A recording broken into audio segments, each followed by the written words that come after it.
Iyi mwumva ni radiyo ijwi ry'Amerika ivugira Washington DC mu Kirundi no mu Kinyarwanda. Ni Eugenie Mukankusi basuhuza kandi mbaha ikaze kuri radiyo yanyu. Turahera ku makuru avugwa hirya no hino ku isi mugezwaho na Aloyizi Bigirimana.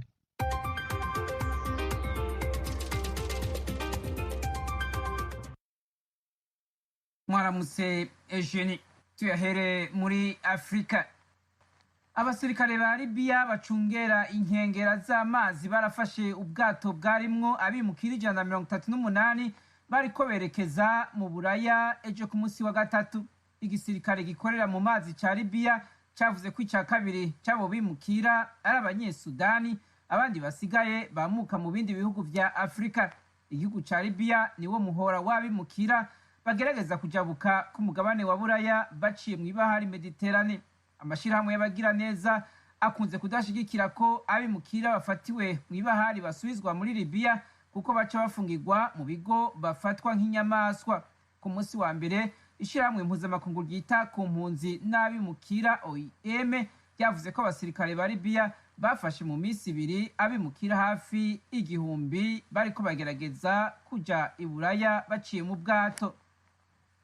Muri Afrika kandi abashikiranganje imigenderanire n'ayandi makungu ba Misiri, Ethiopia na Sudani bazobonanira i Kinshasa kuva ku munsi wa gatandatu mu biganiro mu matati ivyo bihugu bifitaniye ashingiye ku rugomero rw'umuyaga nkuba Ethiopia yubatse ku ruzi Nile. Abategetsi ba Repubulika ya Demokarasi ya Kongo nibo babitangaje ejo ku munsi wa gatatu.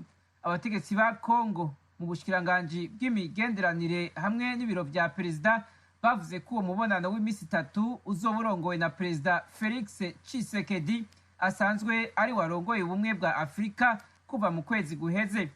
Umukuru wa komisiyo y'ubumwe bwa Afrika Musa Faki Mahamat nawe nyene vyitezwe ko azoba ari muri iyo nama. Mu ntango z'uku kwezi Misiri na Sudani barumvikanye ko igihugu ca Kongo cofasha mu twigoro ko gusubira kuvugurura ivyo biganiro kuri ayo matati kuri urwo rugomero. Washington, ijwi ry'Amerika. Mu makungu, urubanza rwa Derek Chauvin, umupolisi yagirizwa kwica George Floyd, rwarabandanije ejo ku munsi wa gatatu mu gisagara ca Minneapolis muri leta ya Minnesota. Ejo humvirijwe umukozi wo kwibutike uwo Floyd yarishe amafaranga yaguze itabi imbere yo kwicwa na Chauvin. Christopher Martin nk'icyabona yavuze ko yemeye kwakira inoti y'amadolari 200 naho yabona ko ari ya magendo kandi yarazi ko azoyakatwa mu mushahara. Uwo musore w'imyaka 19 yavuze ko amaze kwiganira umukoresha wiwe ivyabaye, uwo mukoresha yaciye amusaba gusohoka gusaba Floyd akagaruka mu ibutike. Yavuze ko iyo atavuga ivyabaye Floyd atari gufa. Martin yari mu bindi vyabona byumvirijwe ejo kuwa gatatu byavuze imibabaro byagize n'ishavu mu kubona igihe umupolisi Chauvin amufukamye kw'izosi hanze y'iyo botike mu kwezi kwa gatanu k'umwaka uheze. Umupolisi Chauvin w'umuzungu yaciye yirukanywa n'igipolisi camutwara inyuma y'umunsi umwe Floyd umunyamerika w'urukoba rwirabura afuye. Ababuranira uwo mupolisi Chauvin bavuze ko ibyo yakoze yisunze ibyo yigishijwe kandi ko umuntu nka Floyd yari afise ibibazo by'umutima no kunywa ibiyayuramutwe bitari kubuza ko apfa. Igisagara ca Minneapolis giheruka kwemera kuriha abavukanyi ba Floyd miliyoni 27 z'amadolari zo kubahuza ku vyabaye. Intumwa idasanzwe ya ONU muri Myanmar yasabye akanama ka ONU kajejwe amahoro n'umutekano kugira ico gakoze kugira gakinge intambara hagati y'abene gihugu no gusesa amaraso bishobora kuba muri ico gihugu. Abantu barenga 520 nibo bamaze gufa mu myiyerekano ya buri munsi yatanguye kuva igisirikare gikwiye ku butegetsi. Umutegetsi yatowe Aung San Suu Kyi ku itariki ya mbere y'ukwezi kwa kabiri.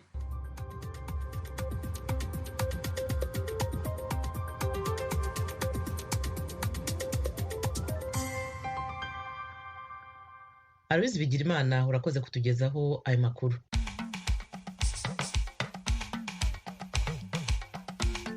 nshuti banywanyi, iyi mwumva na Ijwi ry'Amerika ivugira Washington DC mu Kirundi no mu Kinyarwanda. Mu Rwanda mutwumvira kuri FM 88 n'ibice bitatu no kuri FM 104 n'ibice bitatu. Mu Burundi turi ku mirongo migufi kuri metero 25, 31 na metero 41. Twongeye tubaha ikaze mu makuru yacu ya mu gitondo. Mu ruzinduko perezida w'u Burundi Evariste Ndayishimiye aheruka kugirira muri Repubulika ya Centrafrica yaboneyeho umwanya wo kubonana n'abarundi babayo. Uwo mubonano bawakiriye gute? Barabona ko umukuru w'igihugu, umushangari wa mbere, umukuru w'inama nshingamateka eka n'abandi bakuru bari bahari, abanyagihugu baranezerewe no kubona umukuru w'Uburundi ari kubashyigikira muri ibyo birori. Ubu ni ambasaderi Adolphe Nahayo aserukira umuryango CAC w'ubukungu mu bihugu bya Afurika yo hagati. Umushingamateka Fabien Banciryanino utavuga rumwe na leta y'u Burundi yashyizwe mu cyumba gihanitse cy'ihaniro cya wenyine muri gereza nkuru ya Mpimba i Bujumbura. Mu Rwanda urugereko rw'urukiko rukuru ruburanisha ibyaha byambukiranya imipaka n'iby'iterabwoba rwaraye rupfundikiye urubanza ubushinjacyaha buregamo bwana Jean Claude Iyamuremye kugira uruhare mu byaha bya jenoside. Izi nkuru hamwe n'izindi twabateguriye ni mu kanya ku buryo burambuye, ntimujye kure. Tugiye mu karere k'ibiyaga bigari bya Afurika.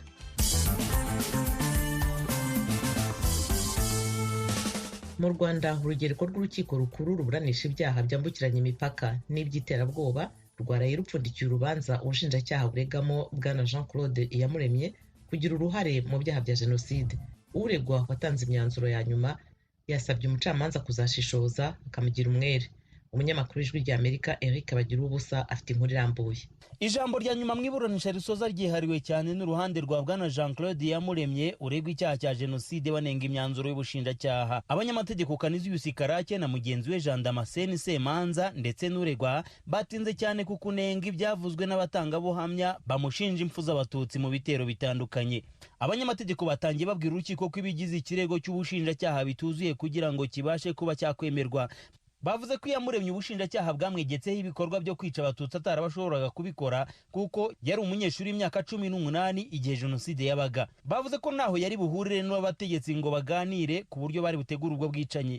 Bibukije kuregwa avuga ku babyeyi babiri batandukanyije ubwoko, se w'umuhutu na nyina w'umututsikazi, bityo ko nta mututsi yashoboraga kugirira nabi bitewe n'uko afite amaraso y'ubwoko bubiri. Bikomye ubushinjacyaha ko bwafashe Iyamuremye mu buryo bita bwa rusange, bumurega ko yagiye mu bitero byahitanye abatutsi ariko butagaragaza umuntu yishe ku giti cye. Aba banyamategeko bavuga ko ubushinjacyaha mu myanzuro yabwo bwanenze ubumenyi bw'abatangabuhamya bashinjura, bwirengagije ko ikirego cyabwo bavuga ko kidafite ibimenyetso. Iyamuremye watinze cyane ku bitero yahakanye ibyo ashinjwa byose, haba ku bitero bya Gahanga muri Kicukiro, kuri Eto Kicukiro, ku kigo nderabuzima cya Kicukiro ndetse n'igitero kivuga ko cyagabwe ku batutsi bari bahungiye iwabo mu rugo. Yavuze ko abatangabuhamya bamushinja bamuvuga bigaragara ko batamuzi, n'ibyo bavuga babivuguruza ubundi bakavuguruzanya. Yakunze kubwira urukiko ko ibyo abatangabuhamya bamushinja ari cyo yita ibinyoma babeshya. Bamurega ko yagiye agaragara mu bitero atwaye interahamwe mu modoka zitandukanye, mu gihe we yemera ko muri icyo gihe yatwayeho imodoka inshuro 2 gusa. Avuga ko hari aho yari ahungishije abatutsi mu modoka batwara kuri Eto Kicukiro, agasaba ko ubuhamya bw'abamushinja bwateshwa agaciro. Avuga ko ubuhamya bwabo babugiyemo inama kugira ngo bamushinje icyaha. Iyamuremye yavuze ko bamushinja bivuguruje mu magambo babwiye ubugenzacyaha bw'Ubuholande n'ibyo babwiye abagenzacyaha bo mu Rwanda, kandi ko no mu rukiko batabashije guhuza imvugo zabo. Yavuze ko aho kwica nk'uko abishinjwa hatabaye abatutsi bari mu kaga. N'imyanzuro ubushinjacyaha buhagarariwe na bwana Faustin Nkusi mu rubanza bwasabyemo ijambo maze buvuga ko uruhande rw'uregwa rwasaga n'urwiregura bundi bushya, aho kwiregura batanga incamake y'imyanzuro ya nyuma. Umucamanza yibukije Iyamuremye ko mu myiregurire ye yakunze kurangwa n'imyitwarire myiza, ariko ko atari ngombwa gukomeza kwanzura, avuga ko ibirego by'ubushinjacyaha byahimbwe bugamije kumwegekaho ibyaha. Yamusabye ko aho atemeranya n'uruhande baburana yajya avuga ko bitari ukuri. Iyamuremye bakunze kwitanzinga yahakanye ko nta mututsi wahungiye iwabo washoboraga kwicwa. Yavuze ko se yari konse kuko ngo n'abarokokeye Rubirizi bakomereje iwabo arabahisha.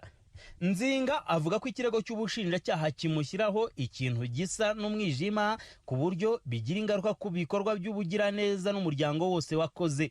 Yasabye urukiko gushishoza rukazasesengura ikirego cyose rukazamugira umwere. Mu kwanzura Maître Canisius Karake na Maître Jean Damascene Semanza basabye ko ikirego cy'ubushinjacyaha cyateshwa agaciro Nzinga akagirwa umwere. Bavuze ko ubushinjacyaha bwamusabiye igifungo cyo gufungwa burundu mu buryo bwihanukiriye ku bimenyetso bitariho. Bibukije ko abamushinja bashidikanya kandi ko amategeko atomora ko ugushidikanya kurengera uregwa. Bibukije ko amaze imyaka 8 afunzwe by'agateganyo kandi ko byaba byiza asubijwe mu buzima busanzwe. Umucamanza yashimye imyitwarire y'impande zombi mu gihe gisaga imyaka ine urubanza rutangiye kuburanishwa mu mizi. Yibutsa ko mu rubanza hashobora kubamo kubwirana amagambo akomeye ariko ko nta ruhande ruba rwanga urundi, bityo ko ikiba kigambiriwe ari ubworoherane. Bwana Jean Claude Iyamuremye wakunze kwita Nzinga w'imyaka 46 y'amavuko yatawe muri yombi mu 2013 mu gihugu cy'Ubuholandi aho yakoraga akazi ko gutwara abakozi ba ambasade za Israel na Finland mu Buholandi. Yoherejwe kuburanira mu Rwanda kuva mu mpera z'umwaka ushize 2016. Umucamanza yavuze ko amategeko ateganya ko urubanza rugomba gusomwa mu gihe cy'ukwezi, ariko ko kubera umwihariko w'uru rubanza rwadindiye n'uburemere bwarwo yatangaje ko azarufataho umwanzuro nyuma y'amezi 3. Bagira ubusa ijwi ry'Amerika, Nyanza mu majyepfo y'u Rwanda. Mu Rwanda kandi urugereko rwihariye rw'urukiko rukuru ruburanisha ibyaha mpuzamahanga ntibyambukiranya imipaka rwaraye rukomeje kuburanisha urubanza ruregwamo Bwana Paul Rusesabagina. Ejo ubushinjacyaha bwatangiye gusobanura ibyaha burega Rusesabagina. Mugenzi wacu Asumta Kaboyi abahenkuru. Nubwo uregwa yamaze gutangaza ko atazongera kwitaba urukiko, niwe umucamanza yahereyeho asobanura ko yahawe ubutumwa bwanditse n'umuyobozi wa gereza ya Mageragere buvuga ko Rusesabagina yanze gusinya ku rupapuro rwamutumizaga kuza kuburana. Ubushinjacyaha bwavuze ko burega Paul Rusesabagina ibyaha 9 birimo kurema umutwe w'ingabo, kuba mu mutwe w'iterabwoba no kuwutera inkunga, kandi bumurega ubwicanyi n'ubujura bwitwaje intwaro. Ibi byaha bishinjwa Paul Rusesabagina bishingiye ahanini ku byakozwe n'abarwanyi b'umutwe wa FRN aregwa kuba umwe mu bawushinze. Ubushinjacyaha bwavuze ko hari ibitero byagabwe mu majyepfo y'u Rwanda mu mpera z'umwaka wa 2018 bigahitana abaturage bakangiza n'ibyabo. Ubushinjacyaha kandi bwasobanuye ko ibikorwa bya MRCD FRN birimo n'ibitero byagabwe mu bice bitandukanye ndetse bikagirirwa ku baturage, byerekana ko hari hagambiriwe guca igikuba mu baturage no guhatira FPR kwemera imishyikirano. Ubushinjacyaha bwagaragaje bimwe mu bimenyetso byerekana uruhare rwa Rusesabagina mu ishingwa rya MRCD n'ishyirwaho ry'ingabo za FRN, harimo video iri kuri YouTube ivuga ko Rusesabagina yiyemereye ubwe ibitero byishe abantu ku butaka bw'u Rwanda, kandi agasobanura uko byagenze. Ubushinjacyaha bwakomeje buvuga ko mu nyandiko mvugo ya Rusesabagina yo ku itariki ya 31 z'ukwezi kwa 8 umwaka ushize, Rusesabagina yemeye ko yakoze ubuvugizi bwo gutera inkunga MRCD FRN. Umushinjacyaha yabwiye urukiko ko uburyo MRCD FRN yashinzwe, uruhare Rusesabagina yabigizemo n'ibikorwa bye bishimangira nta gushidikanya ko yabaye muri uwo mutwe w'iterabwoba. Mu gihe cy'amasaha menshi ubushinjacyaha bwanatinze kandi ku nkunga yo mu rwego rw'imari, bivuga ko uregwa yahaye umutwe wa gisirikare wa FRN wari ushingiye ku muzamashyaka ya MRCD yarabereye umuyobozi. Mu bihe bitandukanye ubushinjacyaha bwavuze ko Rusesabagina yohereje ubwe amafaranga agenewe abayobozi b'umutwe wa FRN, hakaba n'andi yatanzwe n'umunyakigega we Eric Munyemana, ndetse ubushinjacyaha bwanavuze ko hari nayoherezwaga n'umugore wa Rusesabagina. Ubushinjacyaha bwasobanuye ko Rusesabagina ari mu bugenzacyaha yavuze ko yatanze 20,000 by'amayero yo gushyigikira FRN. Yanavuze kandi ko ngo hari hamaze gukusanywa 300,000 by'amadolari, ariko akaba atazi umubare wayoherezwaga FRN ngo kuko yose ntiyanyuraga mu bashinzwe imari cyangwa muri perezidansi. Ubushinjacyaha bwumvikanisha ko Rusesabagina Paul yavuze ko amafaranga yamaraga gukusanywa yahabwaga Munyemana Eric wari umubitsi, akaba ari ugenda uko akoreshwa. Ubushinjacyaha bwanongeyeho ko ukwiregura kwa Rusesabagina kwerekana ko yateraga inkunga umutwe w'ingabo utemewe wa FRN. Ubushinjacyaha bwanagaragaje ko hari inyandiko igaragaza ko umugore wa Rusesabagina yohereje amayeri 1,000 umuntu wo mu birwa bya Komore agahabwa Nsabimana Kariste Sankara nk'uko byanemeye yemewe na Rusesabagina. Ubushinjacyaha bwavuze ko ubwo Sankara yabazwaga kuri aya mafaranga yasobanuye ko amafaranga yahawe ari ayo yari yasabye nka tike kuko yashakaga kuva muri Komora akajya muri Afurika y'Epfo ngo kuko yari afite impungenge z'ubuzima bwe. Ubushinjacyaha bwavuze ko iki gikorwa ari cyo gutera inkunga imitwe y'iterabwoba ariko bikanyuzwa ku bandi bantu. Ubushinjacyaha bwasobanuye ko mu byo babajije Nsabimana Callixte Sankara ubwo yabazwaga mu kwezi kwa munani umwaka ushize, yavuze ko Rusesabagina yahaye amabwiriza Munyemana Eric ngo yoherereza amadolari 15,000 umucuruzi Isa utavuzwe irindi zina rye uri Bujumbura yagombaga kugurwamo ibikoresho by'intambara. Yanasobanuye ko hari amadolari 6,000 yatanzwe na Rusesabagina agahabwa Generali Irategeka ndetse ngo niyo yakoreshejwe ubwo Nsengimana Herman n'abandi basore 30 berekezaga mu mashyamba ya Kongo. Uyu Nsengimana Herman nawe yavuzweho n'ubushinjacyaha kuri uyu wa gatatu butangaza ko bamurega ibyaha bibiri birimo kuri mu mutwe w'ingabo utemewe cyangwa kuwujyamo no kuba mu mutwe w'iterabwoba.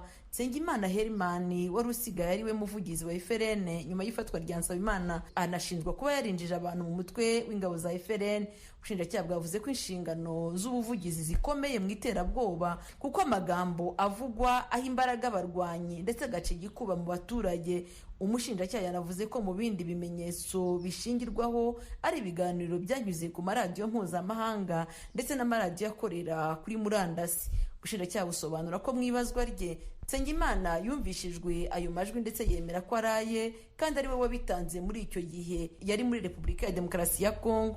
Urukiko rurakomeza kuri uyu wa kane ubushinjacyaha bukomeza gutanga ibisobanuro ku byaha burega Paul Rusesabagina. Assumpta Kaboyi, Ijwi ry'Amerika, i Kigali. Tukiri ku makuru y'ubutabera, umushingamateka Fabien Banshiryanino utavuga rumwe na leta y'u Burundi yashyizwe mu cyumba gihanitse cy'ihaniro cya wenyine muri gereza nkuru Mpimba cellule d'isolement i Bujumbura. Banshiryanino yazize kuba yaherukaga gushyira ahabona urwandiko rwerekana uburyo abafungiye muri iyo gereza bahohoterwa. Ibindi turabibwirwa na mugenzi wacu Pierre Claver Niyonkuru uri Kigali mu Rwanda. Umushingamateka Fabien Banshiryanino atavuga rumwe na leta y'u Burundi yarashizwe mu cumba gihanitse cihaniro ca wenyene mw'ibohero rikuru rya Mpimba cellule d'isolement mu Gifaransa ku munsi wa mbere w'iyindwi. Intandaro y'ico gihano n'urwandiko yashikirije itariki 22 z'ukwezi kwa gatatu. Ubwo rwandiko Ijwi ry'Amerika ryashoboye kuronka ikopi yaruteye ku mukono ari muri iryo bohero nyene afungiwemwo kuva mu kwezi kw'icumi umwaka uheze. Banshiryanino yagirizwa icaha co gushaka guhungabanya umutekano w'igihugu no kugarariza inzego. Vyose vyatanguye mu ntango z'umwaka uheze aho Banshiryanino wenyene yiyamiriza impamba itekererwa umukuru w'igihugu arangije ikiringo ciwe yagira ihabwe uwahoze ari umukuru w'igihugu nyakwigendera Petero Nkurunziza. Aho niho havuye icaha yagirizwa co gushaka guhungabanya umutekano w'igihugu ciyongereye ko ukugarariza inzego. Muri urwo rwandiko rwiwe Banshiryanino yatabarije bagenzi we bafunganywe ko babayeho nabi, badafungurirwa, bahohoterwa, abakwa amafaranga azwi n'ubuyobozi bw'ibohero, abamadose yabo atigera aburanishwa n'ibindi. Banshiryanino yahaye urwo rwandiko ubutwara ibohero rikuru rya Mpimba, ubushikiranganji bw'ubutungane n'umugwi w'igihugu uraba agateka kazina muntu CNIDH. Atanindwi imwe iheze urwo rwandiko rusohotse Banshiryanino yaciye ashigwa mu kumba ka wenyene kihaniro. Ijwi ry'Amerika ryashatse kumenya vyinshi kuri iyo ngingo maze duhamagara ubutwara ibohero rikuru rya Mpimba biva hagumye ri defense ariko ntiyashoboye kwitaba telefone yiwe ngendanwa. Iyo twitaba twari kumubaza ingene uwo munyororo amerewe, amategeko yarenze n'ikiringa azomara muri ako kumba ka wenyene. Ico bikoze umwunganira mu vy'amategeko Maître Nkeringanje Christophe yemeye ko uwo buranira yamubwiye ko yashizwe mu kumba ka wenyene.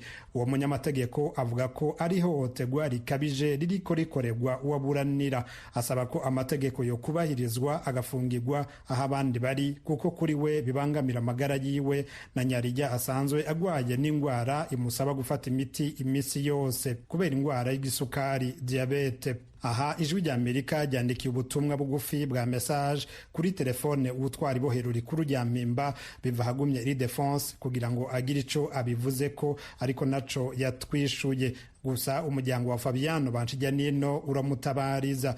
uyu ni umwe mu bagize umuryango wiwe yabwiye Ijwi ry'Amerika ko ingingo yafashwe ariyo kumusenzikariza ubuzima mu gihe amagara mukitse. Situation arimo iraduteye umutima uhagaze kubera ntitumenya ko yashoboye gufungura, ko yashoboye kuronka umuti, ko yashoboye kuronka ico yifuka. Ahantu ari ntabwo hameze nabi cane, ngo hari imyumu myinshi ntihabona imbeho, rero n'ivyo bigwara vyiwe kumuhohotera kandi ashobora no gukurayo ibindi bigwara. Ni nk'uko n'ushatse kumugirira nabi byoroshe cyane kuko hinjura ubushatse amasaha yose ashakiye ari wenyine, abandi banyororo ntibamubona, nta n'uwo mutabariza hagize icaba. Ku munsi wa mbere w'indwi utwara umugwi w'igihugu wigenga ujejwe agateka ka zina muntu yarishikiye mu ibohero rikuru rya Mpimba ku Muraba. Avuyeyo Six Vinyine Muraba yavuze ko ari bisanzwe ko umufungwa ahabwa ibindi bihano mu gihe yakoze amakosa asanzwe afunzwe. Gusa yongeye ko ati nimba ariko arahohoterwa ubuzima ubu ntavyo no kwemeza canke ngo mpakane. Umwe mu banyororo ari mu Mpimba yabwiye Ijwi ry'Amerika ingene ahafungiwe Fabiano Banshijyanino hameze. Yagize ati nakumba gatoya kadashika ni metero katarimwo amatara, nta kazu kasugumwe ako kumba gafise, ntaco kuryamako canke ico kwifuka kiriyo. Yemerewe guhabwa imfungurwa rimwe mu minsi ibiri, nta n'umubona, nta n'umushira imiti yiwe.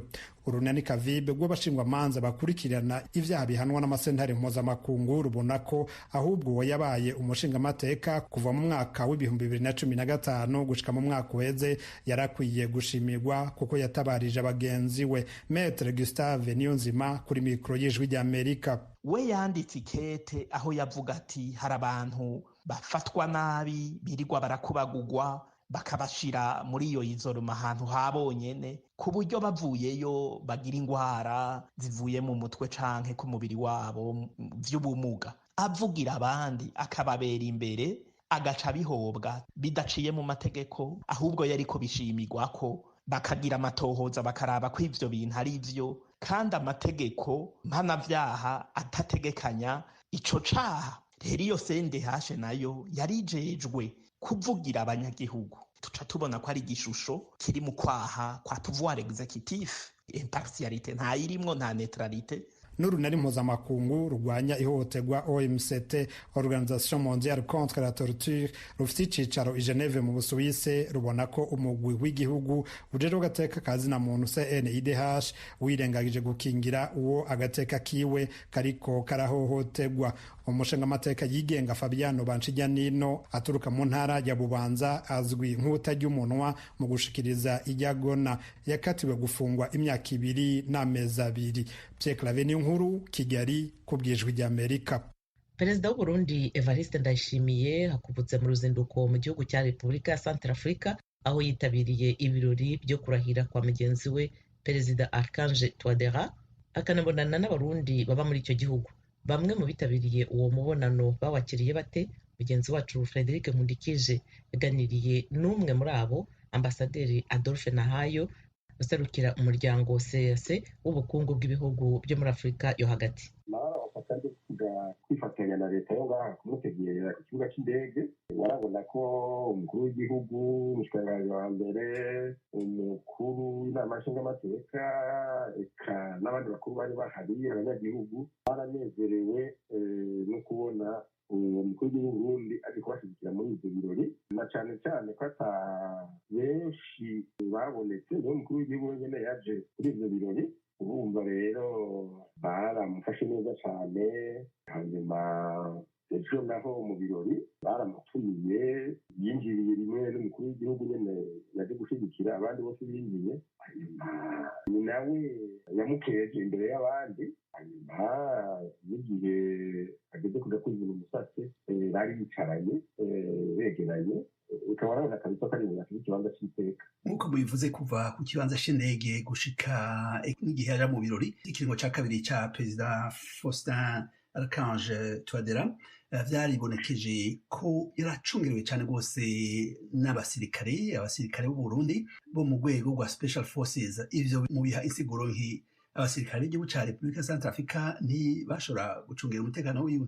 oya ahubwo uravye sinzi ko waravye neza n'umukuru w'igihugu wo ngaha nyene twagera shuruzwe n'abasoda b'abanyarwanda bari muri minisika arafise bakeyi biwe mugabo abona ko bakora akazi kabisa n'abanyarwanda bari muri minisika n'abarusiya sinzi ko wumvise ko hariho abarusiya basigaye baje gufasha ngaha mu by'umutekano urumva rero kubera ivyo babona ko abasirikare bo ngaha donc badashira urwego nk'abarundi we nyene yari yasavye ko niyaza ari abarundi bomucunga kandi batangaye kuko n'umukuru w'abasoda ngaha muri minisika uryo bita komandant de la force ashuzwe n'abarundi urumva abarundi turabisa agateka.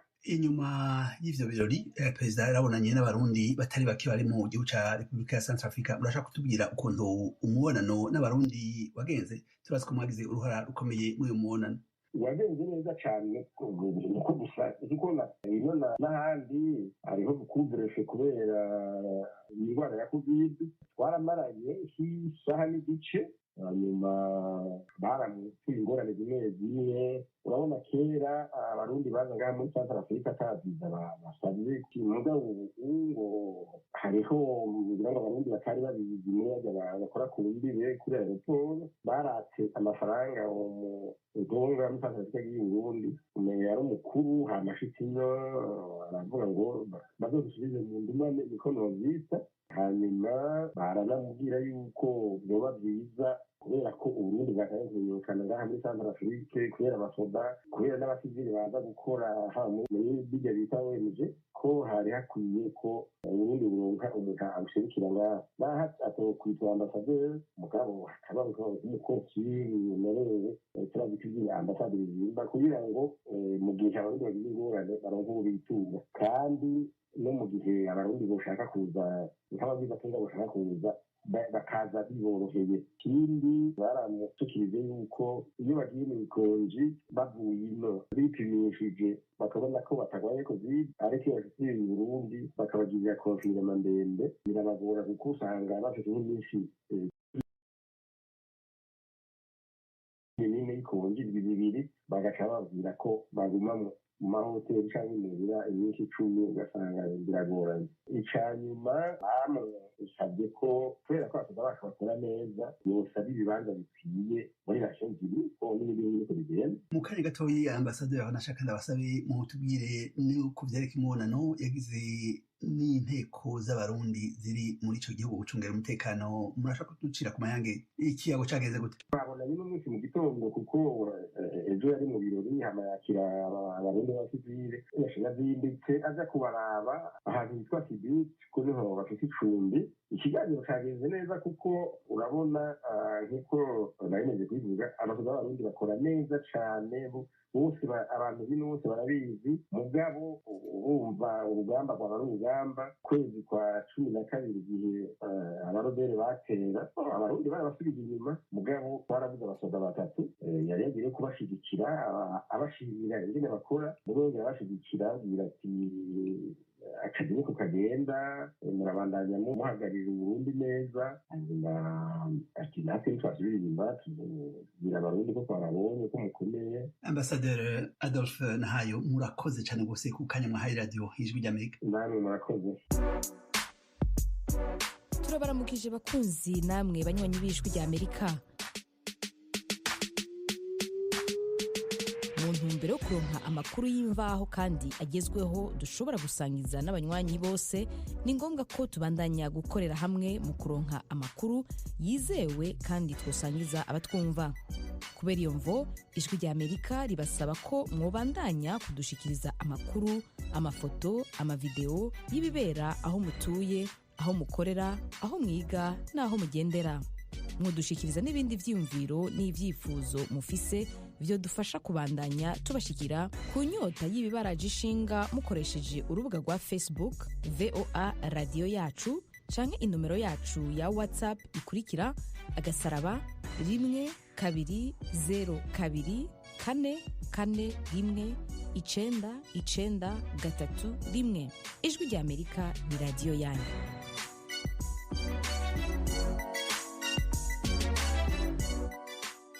murumva radiyo Ijwi ry'Amerika i Washington DC mu Kirundi no mu Kinyarwanda amakuru n'ibiganiro by'ijwi rya Amerika murabisanga kuri interinete kuri wa3.radioyacu.voa.com, kuri Facebook na Twitter muradusanga kuri VOA Radio Yacu.